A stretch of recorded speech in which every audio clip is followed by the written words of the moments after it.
Family said I failed, banned me from the funeral, and thought I'd stay gone.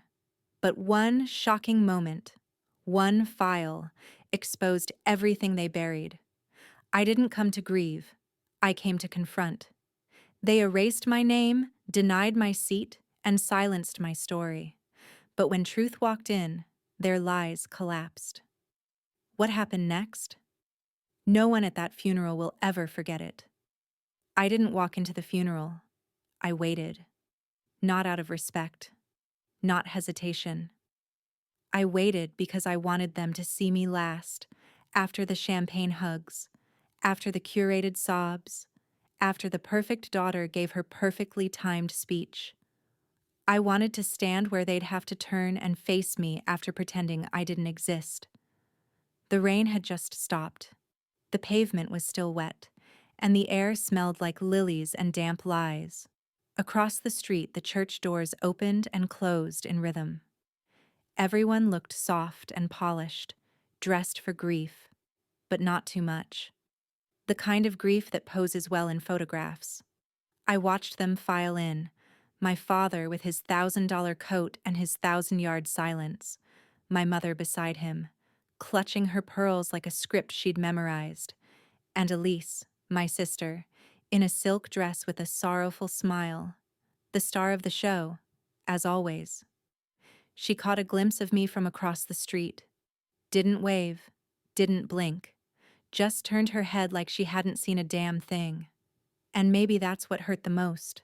Not the exclusion, not the silence, but the certainty they had that I would stay gone, that I wouldn't dare show up, that I'd swallow my pride like I always did. But I came anyway. Not to mourn. That part of me died years ago. I came to see how far they'd go trying to erase me. Turns out, all the way. My name wasn't on the program. No chair, no mention, not even a glance. Just static smiles, tight-lipped condolences, and an entire room choreographed to pretend I'd never existed. One woman, someone from my father's firm maybe, saw me standing there in uniform, full dress blues, medals clean, spine straighter than truth. She leaned toward her husband and whispered like I couldn't hear, "She's the one they told not to come." I heard every word, and I didn't move. Because I knew something they didn't. Something they were about to learn in front of everyone they'd spent their whole lives trying to impress. They thought they were writing the ending. But they never saw the twist coming. I was never the failure. I was the correction. And I didn't need to open that door to prove it. What happened next was the moment the entire performance fell apart. They called me a disappointment, a burden, a phase that never passed. But behind every silent daughter is a story they never wanted told. And the will they tried to bury? I found it. Next, I'll show you what was inside and why it shattered everything they built. I was 13 when I stopped expecting them to notice. It happened in pieces, like wallpaper peeling from the edges, quiet, unremarkable, and only noticeable when everything underneath had faded. It was a Tuesday, gray and forgettable, the kind of day that never makes it into photo albums. I had just won the regional science fair, first place. My name was printed on a stiff certificate, the ribbon still creased from the awards table. I walked in the door, breathless, cheeks red from the cold, still wearing the oversized hand-me-down coat that never quite fit. My mother was in the kitchen, swirling lemon into her tea, scrolling through something on her phone. I held out the ribbon. She looked up, blinked, and gave me the kind of smile you reserve for strangers in grocery store aisles. "That's nice," she said. "Did you thank your teacher?"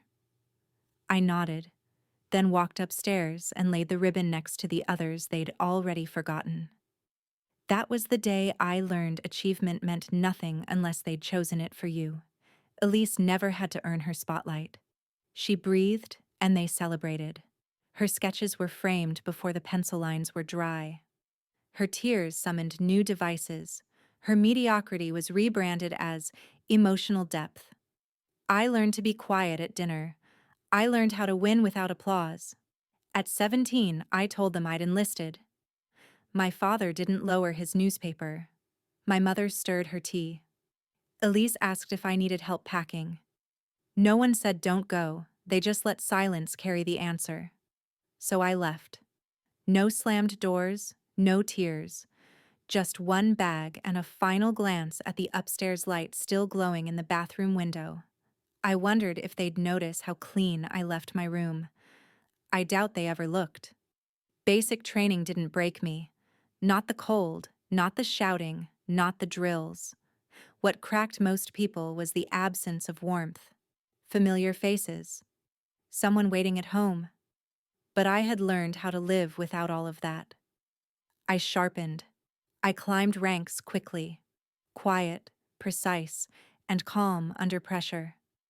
I became the one they called when things got complicated.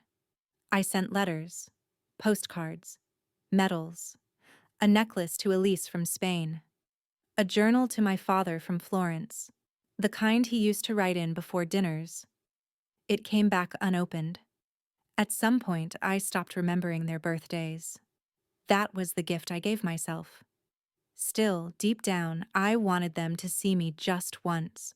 Not to be proud, just to prove they were capable of it. But they weren't. And when that will arrived in the mail, heavy with silence and intent, I understood everything. They didn't forget me. They erased me. Because to acknowledge me would mean admitting what they'd thrown away. And by then, it was too late. They'd built an entire version of reality where I didn't exist, but I had become the one thing they couldn't edit out. I wasn't the failure. I was the evidence. What came next wasn't about revenge. It was about revealing what they tried to bury. And they had no idea just how much I'd already uncovered. It arrived folded into a plain white envelope, tucked between a credit card promotion and a flyer for gutter cleaning, the kind of mail you almost throw out without opening, the kind no one ever expects to change their life. I hadn't been expecting anything that day. I was standing barefoot in the kitchen, holding a chipped mug of coffee in one hand and sorting the mail with the other, still in an old sweatshirt that smelled faintly of jet fuel and dryer sheets. When I saw my name printed on the label in clean black serif, no return address, no logo, just my name, something in me paused. The paper inside was heavier than I expected. I unfolded it slowly, like it might disintegrate if I rushed. There it was, dated and notarized, 2 signatures in ink that had started to fade at the edges. A will, my grandfather's, the real one. The name at the top was mine. Everything, his property, his investments, his half of the Whitaker family trust, had been left to me. Not split, not negotiated, all of it.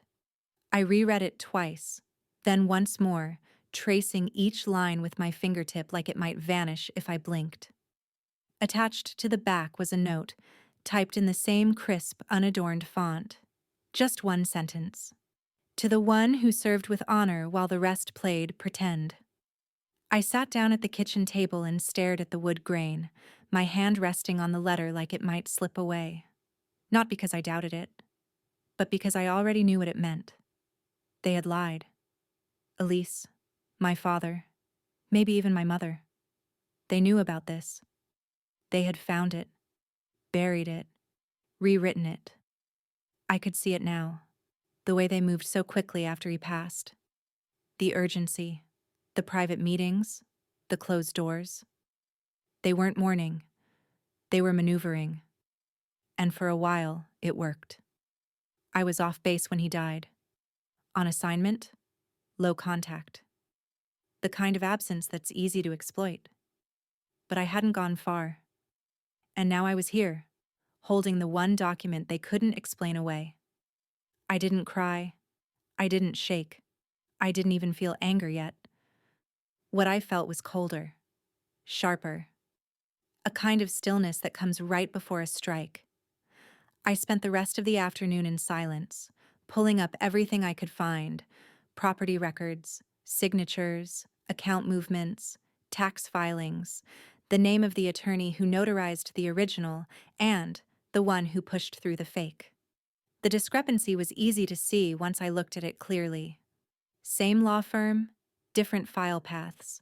Same family, different version of truth. I called a contact from my deployment days, someone who now worked in asset recovery. I didn't explain everything, just sent over the files. Her response came back in under an hour. This was deliberate. This was theft. And it was sloppy. They had moved fast and counted on me staying gone. That was their mistake. Because I had learned how to wait, how to observe, how to strike only when the damage would be irreversible. I looked at the will one more time before slipping it into a folder, not out of sentiment, out of certainty.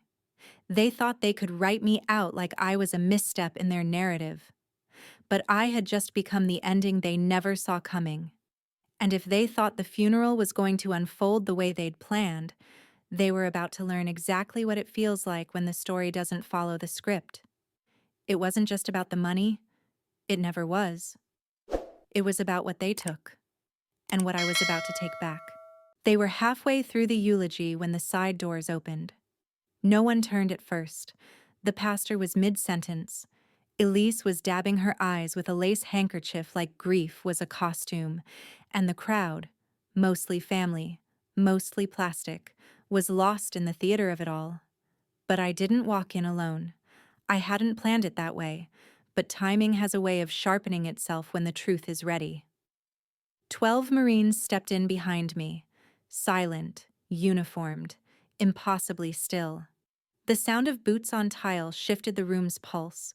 Chairs creaked, heads turned, eyes widened. And Elise, her hands froze in mid-blot.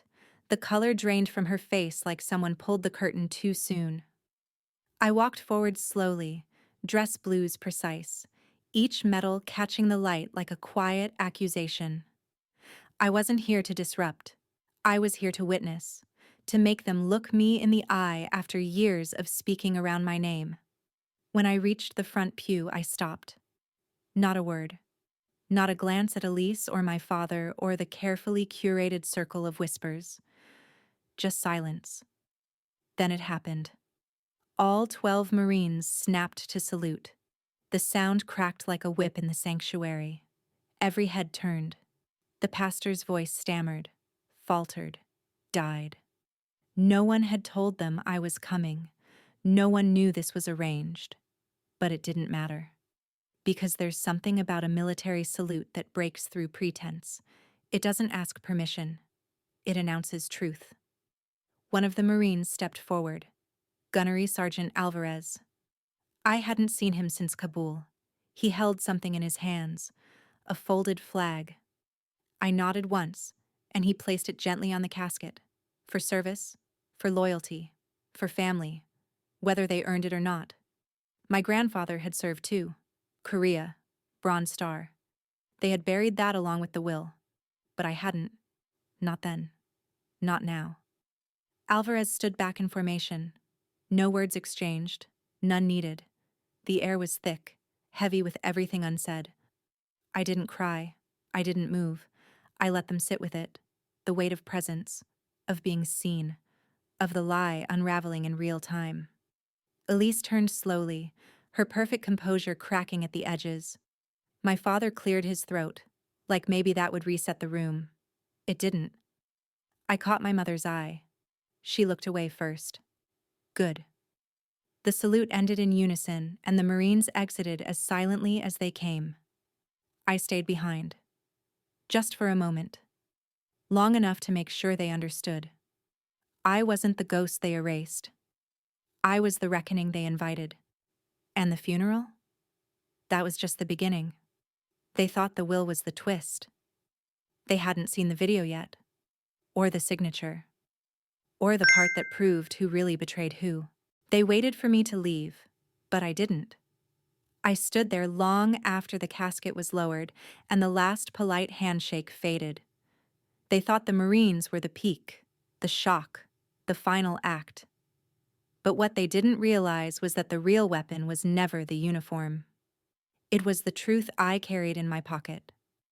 I watched Elise circle the guests like nothing had happened, like her voice hadn't cracked during the eulogy, like she still had the room. But the eyes had shifted. Some of them had seen the salute, had heard the rumors, had started to ask quiet questions. I didn't need to answer them. I had something better. A flash drive, a single file, security footage, dated, time-stamped, clear as glass.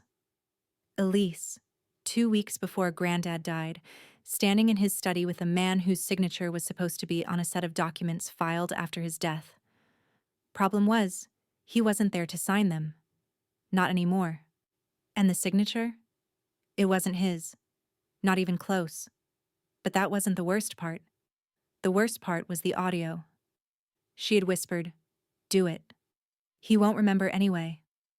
My hands shook the first time I listened. Not from anger, not even from sadness. From the cold, clean snap of finality. The story they'd built around my supposed failure collapsed in that one phrase. I was no longer the disappointment. I was the threat. And threats get erased. But I didn't come to fight them in court. I came to make sure they'd never be able to fake the story again. I walked into the lawyer's office 2 days after the funeral, placed the drive on the table, said nothing. Just watched the blood drain from his face as the screen lit up. The file didn't just contain video. It held the original will. A scanned copy, backed up in my grandfather's private cloud.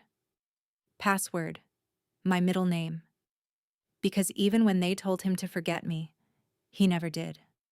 The will left everything to me. The house, the land, the foundation. Not out of sentiment, out of principle. He said in the document, she earned it, not by blood, by character. The lawyer looked up at me like he was waiting for permission. I didn't give it. I just stood, nodded, and walked out. Because that's what they never understood. I didn't need their blessing. I didn't need their seats at the funeral. I didn't need their names on anything. I had my own. And now, everyone else would know it too. Elise called 3 times that week, left messages, each more desperate than the last. I never called back. Let them sit in the silence they once forced on me. Let them wonder how it all slipped away. But for me, there was no revenge, no celebration. Just stillness. The kind that comes when you know who you are, and you no longer need the world to agree. I stood in the empty house that was now mine, opened the back door, let the wind in, and smiled. In the end, it wasn't about the money, the property, or the name printed on a will. It was about reclaiming a truth that others tried to bury. They told the world I had failed, that I was broken, unworthy, erased. But what they didn't understand is that silence is not surrender. Sometimes it's preparation. Every lie they crafted was a rope they thought would bind me, but I turned each one into a step, and I climbed. I didn't raise my voice. I raised the standard. And when the moment came, I didn't have to scream to be heard, I just had to show up. Fully, truthfully, unshakably me. What they built on image and manipulation couldn't stand against quiet integrity. And that's why I walked away, not just with what was mine, but with something far more powerful. The peace of never needing their approval again. The lesson is simple, but piercing. You don't need permission to be who you are.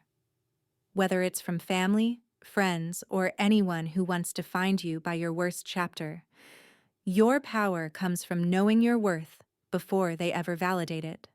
This story isn't just about inheritance or justice. It's about self-definition, about trusting that even when others write you out of their version of the story, you can still write your own ending. And it can be beautiful, dignified, and absolutely untouchable. So let me ask you, have you ever had to reclaim a part of your life someone else tried to take away? Share your story below, even just a sentence. someone else might find strength in it. And if this story stirred something in you, hit subscribe. Because here, we tell the kind of truths the world tries to silence. And we do it with fire, clarity, and the power of your own becoming. One click might be small, but your support tells us these stories matter, and that keeps us going. Thanks for hearing what most chose to ignore. The truth needed someone to witness it, and that someone was you.